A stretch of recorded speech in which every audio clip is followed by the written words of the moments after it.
নমস্কার বন্ধুরা, আমি প্রণয় মজুমদার এবং আপনাদের চ্যানেল অ্যাস্ট্রো প্রণয়, আপনাদের চ্যানেলে আপনাদের প্রত্যেককে আমি স্বাগত জানাচ্ছি। এই ভিডিওটা বন্ধুরা কন্যা রাশির ভিডিও এবং আপনি বা আপনারা যখন কন্যার মানুষ, কন্যা রাশির জাতক বা জাতিকা, আপনি বা আপনারা আগস্ট মাসে কী রেজাল্ট পাবেন, কী ফল পাবেন, তার আলোচনা, তার পূর্বাভাস আমি এই ভিডিওতে করার চেষ্টা করব। অবশ্যই একটা কথা বলবো, এই ভিডিওটা চলার পথের বন্ধু বা গাইডলাইন, বড় আলোচনা, বড় সিদ্ধান্ত, বড় কোনো ডিসিশনস কারোর সাথে কোনো জায়গায় একটু আলোচনা করে কথা বলে এগোন ভালো হয়। তাহলে শুরু করছি।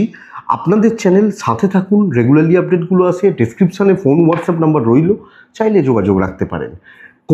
কন্যার মানুষ বা জাতক জাতিকারা আগস্ট মাস আপনাকে বা আপনাদেরকে কোন কোন দিকগুলো ভালো হবে, কোন কোন দিকগুলো আমাদেরকে একটু সাবধানে চলতে হবে। দেখুন, মাস শুরু যখন আমি করছি বা আমরা করছি, গ্রহগত স্থিতি কি বলছে দেখুন। প্রথম এক দুদিনের মধ্যেই মঙ্গল নবম ভাব থেকে দশম ভাবে ট্রানজিট করবে, মানে মিথুনে ট্রানজিট করবে এবং মিথুনে বুধের অবস্থান রয়েছে, রবি বৃহস্পতির যোগ রয়েছে কর্কটে, কেতু রয়েছে সিংহতে, শুক্র রয়েছে কন্যাতে, আচ্ছা শনি সপ্তমভাবে বক্রী অবস্থায় থাকা মীন রাশিতে, রাহু রয়েছে কুম্ভ রাশিতে। এই হচ্ছে গ্রহগত স্থিতি। কিছু কানেকশন ভালো, কিন্তু মূলত শুক্রের নিচস্থ থাকা এটা খুব ভালো রেজাল্ট দেয় না, এক নম্বর কথা। এবং 10th হাউসের ওপর মঙ্গল বুধের যোগ তৈরি হচ্ছে, যদিও বুধ ট্রানজিট করে যাবে কিন্তু কর্মের জায়গায় মঙ্গল বসে রয়েছে, অষ্টমপতি, তৃতীয়পতি, মারকপতি বলা হচ্ছে। তাহলে যাই হোক, আলোচনাটা শুরু করলে আপনারা বুঝতে পারবেন। আমি প্রথমেই বলবো, নিচস্থ শুক্রের রাশিতে অবস্থান এবং অষ্টমপতি বুধের সাথে যুক্ত হয়ে যাওয়া, এটা কোনো না কোনোভাবে আপনার বা আপনাদের হেলথ নিয়ে একটা প্রবলেম কিন্তু ইন্ডিকেট করছে। আপনাদের শরীর, আপনাদের স্বাস্থ্য, আপনি কন্যা রাশির মানুষ জাতক জাতিকা হলে ভোগান্তির বলা যায়, ছোটো ভোগান্তিগুলো লেগে থাকতে পারে। টুকরো টাকলা ভোগান্তি, খুচরো ভোগান্তিগুলো কন্যার মানুষজনদের ক্ষেত্রে কিন্তু চলবে। এবং আমরা কন্যার মানুষ হলে আমাদেরকে ভালো রকমভাবে খেয়াল রাখতে হবে। এবং যেহেতু নবম ভাব হচ্ছে মানুষের পিতৃস্থানের অধিপতি নিচস্থ থাকা, পিতামাতার শরীর নিয়েও একটু ভোগান্তি কিন্তু লক্ষ্য রাখতে হচ্ছে। তাহলে আমি কন্যার মানুষ, কন্যার জাতক জাতিকা হলে অবশ্যই হেলথগুলো লক্ষ্য রাখবো।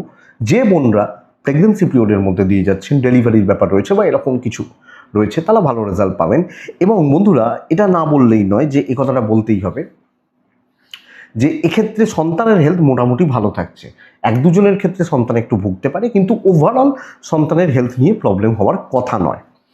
তাহলে শরীরটা দেখছি, কিন্তু যেটা ভালো সেটা তো বলতে হবে, ধনস্থান ভালো। দেখুন, শুক্র নিচস্থ থাকলেও রাশিতে অবস্থান করছে, এটা একটা পজিটিভ সাইন, এবং নবম দ্বিতীয়াপতি শুক্র। তাহলে আমি বলবো, আপনাদের হয়তো হিউজ ইনভেস্টমেন্ট হবে না, প্রচুর টাকা ব্যাংক ব্যালেন্স করতে পারবেন এটা নয়, কিন্তু আপনি সুন্দরভাবে সেই টাকাটা আপনার হাতে থাকছে যখন আপনার কোনো ইএমআই রয়েছে, কোনো খরচা রয়েছে, বাড়িতে কোনো কাজ রয়েছে, যেগুলো আমাদের মাসের প্রত্যেক মাসের খরচাপাতিগুলো থাকে, সেগুলো কিন্তু আমরা ম্যানেজ করতে পারবো। তাহলে ক্যাশ ফ্লো ভালো, কেউ কোনো টাকা পেলে সেটাও আমি করতে পারি, সাপোর্ট করতে পারি।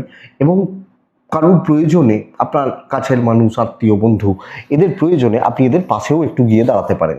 তাহলে অর্থের ব্যাপারটা ভালো। এবং এখানে আমি যেটা বলবো, আপনি কন্যার মানুষ হলে, কন্যা রাশির জাতক বা জাতিকা হলে, দেখুন বন্ধুরা, ট্যুর বা ট্রাভেলগুলো অফিসিয়াল ট্যুর হতে পারে, পারিবারিক ট্যুর হতে পারে, ফ্যামিলি ট্যুর যেটাকে বলছে, ট্যুর বা ট্রাভেলগুলো, ট্যুরিজম বা ট্রাভেলের ব্যাপারগুলো কিন্তু কম বেশি ভালো চলছে। তাহলে ট্যুর বা ট্রাভেল নিয়ে প্রবলেম নেই, বা ট্যুর ট্রাভেল ভালো হতে পারে। তাহলে টাকাটা ইনকাম করি কোথা থেকে? চাকরি করি অথবা আপনি বিজনেস করেন, এটাই তো ইনকামের মেন সোর্স। তাহলে চাকরিটা কেমন হবে এবং বিজনেসটা কেমন হবে?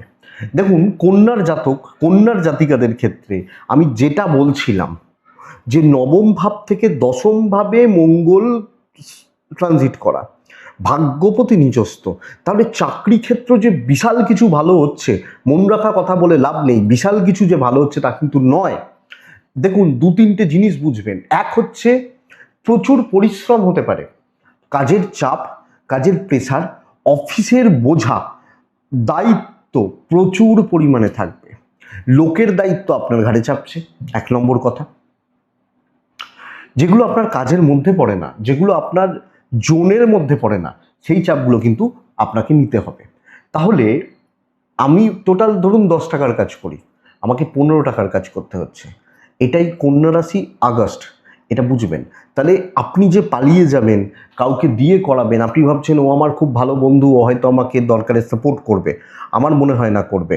তো কর্মক্ষেত্রে আপনি মোটামুটি নিজের জায়গায় দাঁড়িয়ে থাকুন। সবাইকে নিয়ে চলতে গেলে, সবাইকে পাত্তা দিতে গেলে সমস্যা রয়েছে।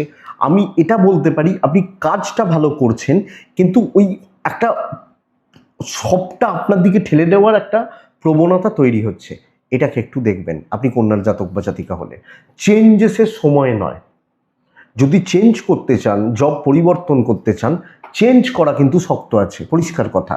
বা চাকরি পাল্টানো, চাকরি পরিবর্তন, এটা কিন্তু শক্ত আছে।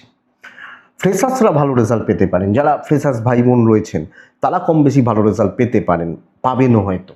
কিন্তু চাকরি ক্ষেত্র, আমি কন্যা, আমি চাকরি করছি বা চাকরিতে আছি, আমাকে অনেক বেশি চোখ কান খোলা রেখে অ্যালার্ট থেকে চাকরি ক্ষেত্রে এগোতে হচ্ছে। আবার রিপিট করছি, টার্গেট রিচ হবে, কাজ হতে পারে, কিন্তু বহু লোকের নজর আমার দিকে রয়েছে বা আমার ওপর তাদের নজরটা টিকিয়ে বসে আছে, এটা ব্যাপার। তো এটা একটু দেখে নেবেন। কিন্তু বন্ধুরা, সপ্তমপতি একাদশে অবস্থান, সপ্তম মানে হচ্ছে মানুষের ব্যবসা, সেখানে বুধ ঢুকবে এবং রবি দিয়ে ব্যবসা শুরু, মানে মাস শুরু হচ্ছে, মানে একাদশে রবি বৃহস্পতি, সেখানে বুধ সুইচ করছে, মানে ট্রানজিট হবে। এটা কিন্তু ব্যবসার জন্য খুব ভালো ফল দেয়। তাহলে আমি বলতেই পারি, ব্যবসা, আপনি ছোট ঘুমটিতে ব্যবসা করেন, কিন্তু সেটা তো আপনি ওনার, আপনি মালিক। হয়তো সারাদিনে 100 টাকার ব্যবসা হয়, আপনি মালিক। তাহলে ব্যবসা ভালো হবে, সুনামের সাথে ব্যবসা হচ্ছে, কাস্টমার ফ্লো থাকছে, ব্যবসার ইনভেস্টমেন্ট হতে পারে এবং আপনার ভালো কিছু কাস্টমার, আর আপনার ব্যবসায়ী হিসেবে আপনার নাম থাকবে যে ভাই ওর দোকানে যা, ওর দোকানে মালটা ভালো, ওর দোকানে যা, ওর ব্যবহার ভালো। এই যে রেফারেন্স, এইগুলো পাবেন আপনি কন্যার জাতক বা জাতিকা, তাহলে বিজনেস ভালো চলছে। বা আমি বলতে পারি কন্যার ক্ষেত্রে ব্যবসা বা বাণিজ্যর দিকটা কম বেশি ভালো চলবে বা ভালো হতে পারে। এবং এক্ষেত্রে এই সপ্তমপতি একাদশে বসে থাকা, একটু ইগো রিলেটেড প্রবলেম চলতে পারে, যেহেতু রবি বৃহস্পতির যোগ, হাজব্যান্ড ওয়াইফের মধ্যে একটু ইগো রিলেটেড প্রবলেম আসতে পারে, একটু কথা কাটাকাটি, টুকরো টাকরা ঝামেলা চলবেই চলবে। কিন্তু দিনের শেষে আপনি এবং আপনার পার্টনার, হাজব্যান্ড ওয়াইফের সম্পর্ক ভালো হচ্ছে। সাপোর্ট, মেন্টাল সাপোর্ট, যে চলো ভাই আমার পার্টনার আমার পাশে আছে, বা দরকারে প্রয়োজনে তিনি আপনাকে মেন্টাল সাপোর্টটা দিচ্ছেন। আমি বলবো হাজব্যান্ড ওয়াইফের সম্পর্ক কিন্তু কন্যা রাশির ক্ষেত্রে ভালো বা ভালো চলছে, ভালো চলতে পারে। এবং বিয়ের কথাবার্তা, বিয়ের দেখাশোনা, বিয়ে রিলেটেড যোগাযোগগুলো কন্যার মানুষজনদের ক্ষেত্রে, কন্যার জাতক জাতিকাদের ক্ষেত্রে হতেই পারে। তাহলে বিবাহ স্থান ভালো, বিবাহিত জীবনের জায়গা ভালো চলবে। এবার একটু আপস অ্যান্ড ডাউনস তো বলছিই চলবে, তো একটু দেখবেন। কিন্তু বন্ধুরা, প্রেম সংক্রান্ত বিষয় অবশ্যই সেখানে বন্ধুত্ব বা কারুর সাপোর্ট, কোনো ভালো বন্ধুত্বের সাপোর্ট, যে আমি ওকে 2 বছর আগে একটা হেল্প করেছিলাম, আজকে আমার দরকার, আমি আশা করছি ও পাশে থাকবে না। তাহলে প্রেম, বন্ধুত্বের জায়গা আমার খুব একটা ভালো লাগছে না, বা আমি মানে খুব ভালো হচ্ছে বা চলছে এটা আপনাকে আমি বলতে পারছি না। আপনি কন্যার মানুষ হলে তাহলে প্রেম বা প্রেম সংক্রান্ত বিষয়গুলো আপনাকে একটু লক্ষ্য রাখতে হচ্ছে। ইভেন বাবা মার সাপোর্ট আপনি পাবেন, মেন্টাল সাপোর্ট আপনি পাবেন, কিন্তু এক্ষেত্রে বলার, আপনার ফ্যামিলি, জ্ঞাতি, আপনি হাউস ওয়াইফ হলে ইনলস, আত্মীয়, এরা নিজেদের স্বার্থে আসতে পারেন, দরকারে ভালো কথা বলবেন, আপনাকে সুন্দর মিষ্টি মিষ্টি কথা বলবে, অবশ্যই বলবে তাদের দরকার যখন, তার বাইরে নয়।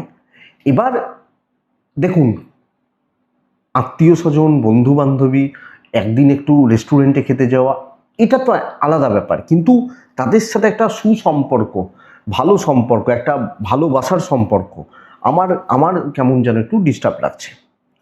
তো এটা একটু দেখবেন। তাহলে প্রেম, আত্মীয়তা, বন্ধুত্ব, বন্ধু বান্ধবীদের জায়গা একটু ঘেঁটে রয়েছেই, আমি আপনাকে বলছি বা বলতে পারি।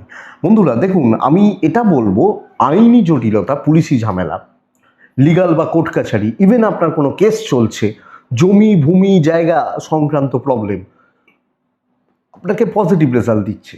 যে কোনো এই ধরনের ব্যাপারগুলো, আইনি জটিলতা, পুলিশি ঝামেলা, এই ধরনের ব্যাপারগুলো আপনাকে পজিটিভ রেজাল্ট দিচ্ছে, পজিটিভ রেজাল্ট দেবে। এবং কম বেশি আপনি কন্যার যখন মানুষ, আপনার দৈব, ভাগ্য বা কপাল এটাও আপনাকে সাপোর্ট করছে। তাহলে কন্যার ক্ষেত্রে লিগাল, পুলিশ, কোর্ট কাছারি, দৈব সাপোর্ট পাচ্ছি বা পাবো, অসুবিধা নেই। বন্ধুরা, সন্তানের শরীর ভালো আমি প্রথমেই বলেছি, কিন্তু আমি আপনাকে বলবো সন্তানের ওপর নজর রাখুন, তাদের টিচারদের সাথে কথা বলুন, তাদের অ্যাক্টিভিটিস, গতিবিধির ওপর, সঙ্গ, কোথায় মিশছে, কোথায় যাচ্ছে, কি করছে, সন্তানের দিকটা একটু খেয়াল রাখতে হবে, দেখতে হবে। এবার ধরুন আপনার ছেলের বয়স 35, তাতেও লক্ষ্য রাখবেন, আপনার যদি হাতে থাকে এটা একটু দেখবেন, কারণ সঙ্গটা খারাপ হতে পারে বা গন্ডগোল একটু পাকাতে পারে, দেখবেন। লাস্ট পয়েন্ট, আমি এডুকেশনটাকে, বিদ্যার জায়গাটাকে আমি শেষে রাখি, কারণ আমি ওটাকে একটু গুছিয়ে ভালো করে বলার চেষ্টা করি। আপনি দেখুন, বড্ড ট্রেস নিচ্ছেন, বড্ড দুশ্চিন্তা করছেন, ঠিকমতো কনসেন্ট্রেট করতে পারছেন না কোনো দিক থেকে কোনোভাবে। এক্ষেত্রে একটা প্রভাব হতে পারে বক্রী শনির দৃষ্টি কন্যার ওপর পড়ে যাওয়া, ঢিলেঢালা মানসিকতা, হচ্ছে, হবে, চলছে, চলে যাবে, এই ধরনের মানসিকতা আপনার মধ্যে কাজ করছে। আমি বাচ্চাদের এডুকেশান নিয়ে সমস্যা বলছি না, আপ টু মাধ্যমিক বা এইচএস লেভেল এই এডুকেশান ভালো হতে পারে। মূলত গ্র্যাজুয়েশান এবং masters, graduation level, BA, BCom, BSc, BBA, BCA, BTech বা ল, এই যে এক্সাম বা মাস্টার্স, এই যে পড়াশোনা, এই যে এডুকেশান, এইটা কিন্তু গন্ডগোল হয়ে রয়েছে বা এটা কিন্তু প্রবলেম হয়ে রয়েছে কন্যার জাতক বা জাতিকাদের ক্ষেত্রে। তো এডুকেশানের জায়গা, upper primary, graduation, masters disturb হচ্ছে। আবার যখন আমি দেখছি পিএইচডি, রিসার্চ ওয়ার্ক, বিদেশে কোনো রকম পড়াশোনা করছেন, বিদেশে গিয়ে কোনো রকম পড়াশোনা করছেন, বা রিসার্চ ওয়ার্ক সামনের মাসে সাবমিট করার ব্যাপার রয়েছে, এই এই পড়াশোনাগুলো ভালো হতে পারে। কিন্তু আপার প্রাইমারি বা হায়ার লেভেল একটু দেখতে হবে, আরও বেশি কনসেন্ট্রেট করতে হবে। কারণ দেখুন, মূলত প্রেম কারা করে? একটা 20, 21, 22, 23 বছরের ছেলেমেয়েরাই তো প্রেম করে মূলত, বেশিরভাগ ক্ষেত্রে। আমি অন্য কোনো সেন্সে বলছি না, কিন্তু এই কলেজ লাইফ বা ইউনিভার্সিটি, এই জায়গায় তো প্রেমটা মানুষের জীবনে এসে যায়, ভালো বন্ধুত্ব, তো সেই জায়গাটা ঘেঁটে রয়েছে, তার একটা ইম্প্যাক্ট পড়তে পারে। তো সামগ্রিকভাবে আপনি কন্যার মানুষ হলে এটা কিন্তু একটু দেখতে হবে বা এই দিকগুলোতে একটু চোখ খোলা রাখতে হবে। উত্তর ফাল্গুনী, হস্তা এবং চিত্রা, 3টে নক্ষত্র। উত্তর ফাল্গুনী গুরুজনদের সাথে সম্পর্ক খারাপ হওয়ার নির্দেশ করছে, বাবা, মা, এজের বা গুরুজন, গুরুস্থানীয় ব্যক্তি। কোন দিক থেকে হবে সেটা বলতে পারবো না, কিন্তু একটু লক্ষ্য রাখবেন। হস্তা নক্ষত্রের জাতক বা জাতিকারা সেন্টিমেন্ট, আবেগ, ইমোশন ক্ষতি করবে। চিত্রা নক্ষত্র, নিজের লোকজনদের থেকে একটু সাবধান থাকবেন, যাদেরকে আপনি নিজের ভাবেন, যারা হয়তো সত্যি আপনার নিজের। আমি বাবা মা বাদ দিচ্ছি, দাম্পত্য বাদ দিচ্ছি, কিন্তু বাদবাকি যে ক্লোজ সার্কেলটা রয়েছে লক্ষ্য রাখবেন। এইটাই আগস্টের একটা জিস্ট 5% ভিডিওটা আপনার ক্ষেত্রে হয়তো কাজে লাগবে বা হয়তো চলতে গিয়ে সাপোর্ট করবে, তো একটু দেখে নিন। এটুকুই থাক, ভালো থাকুন, ভালো থাকতেই হবে, সুস্থ থাকুন বন্ধুরা, আপনারা প্রত্যেকে অবশ্যই শান্তিতে থাকুন। নমস্কার।